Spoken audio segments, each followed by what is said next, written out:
All right, let's just jump right into this.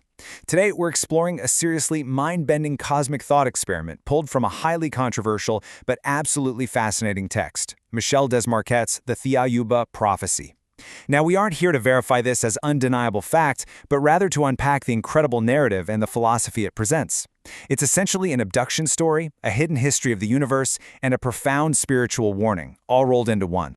So, what if Earth is just a cosmic kindergarten, and humanity is, well, about to fail the class?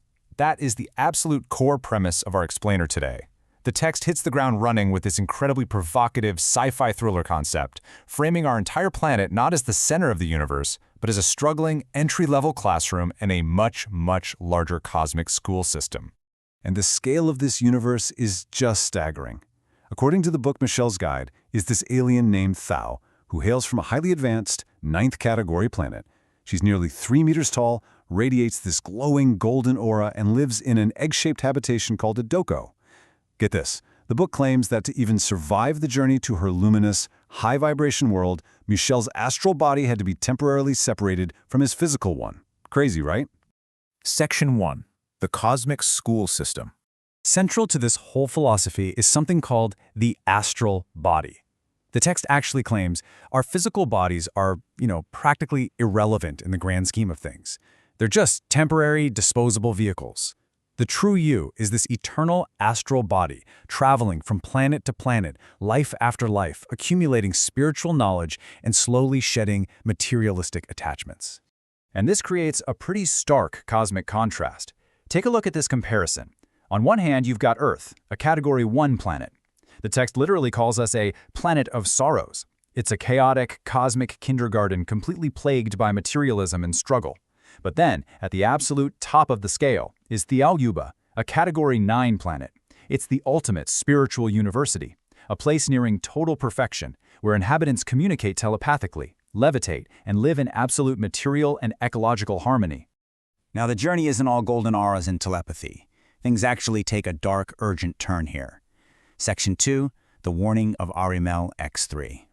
Aremo X3 was a planet terrifyingly similar to our own. They developed high technology super fast, but completely lacked the spiritual wisdom to actually manage it.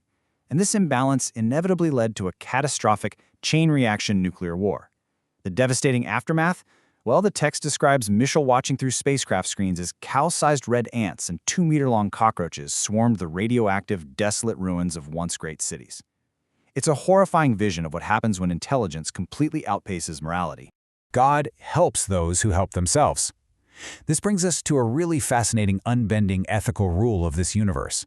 While Michel watched Thao's crew vaporize those giant mutant ants with intense blue lasers to protect the few deformed human survivors, he learned they can't just swoop in and fix the whole planet.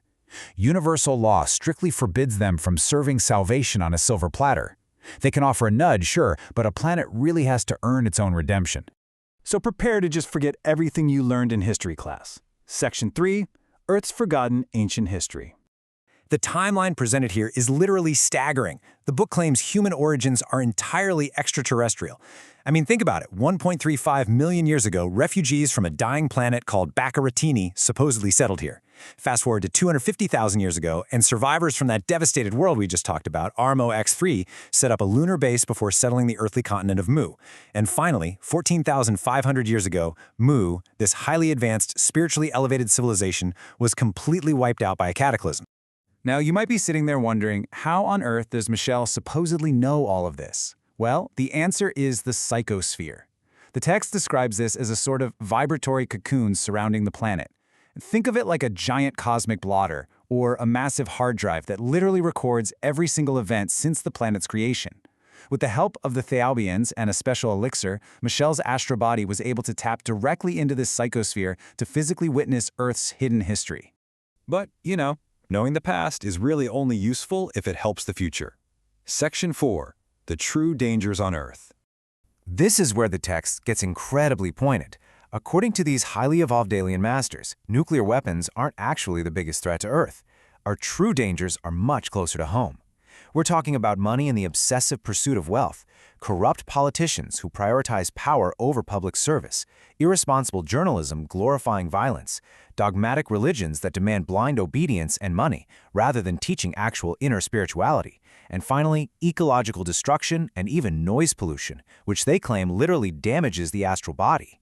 It basically boils down to a battle for the soul. On one side, we have materialism. The text argues that organizing a society entirely around money fosters envy, ruins the environment, and traps the soul in this useless, endless loop. I mean, you literally can't take your bank account into your next life, right? On the other side is spiritual development.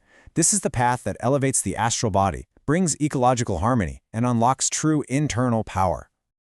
Technology should assist spiritual development, not confine people more and more within a materialistic world. The theory masters issue this very specific warning, and it's exactly what doomed the civilization on Arimo X3. They let their technology outpace their empathy and their wisdom. If our technology only serves to make us more obsessed with material wealth and staring at glowing screens, it's leading us straight toward our own destruction. So, how would we actually fix this? Section 5, the ultimate spiritual message. True salvation, the text insists, absolutely will not come from flying saucers coming down from the sky to save us. It has to come from us. First, we have to look inward, not through rigid dogmatic religious structures, but through personal meditation and concentration. Second, we have to completely discard political, racial, and dogmatic hatred, because ultimately, we're all in the exact same cosmic boat here. And third, humanity must unite globally to protect the planet's ecology from pollution and corporate greed. Faith is nothing in comparison with knowledge. Now, what's really fascinating here is why the aliens flat out refuse to give Michel any physical proof to take back to Earth. They say faith just isn't enough. They don't want humanity to simply believe in aliens or treat them as gods, which the text claims we've mistakenly done in our ancient past, by the way. They want humanity to do the hard work of inner transformation. They want us to know through experience rather than blindly believe. Which leaves us right here. Whether you view the Thiaoouba Prophecy as literal testimony, a sweeping cosmic myth, or just a profound philosophical allegory, it demands an answer to one absolutely vital question. If humanity has the power to destroy itself, does it also have the wisdom to save itself? The Cosmic School is officially in session, and according to this text, the final exam is entirely up to us. Thanks for joining me on this incredible journey through the psychosphere. Keep questioning, keep learning, and I'll see you in the next explainer.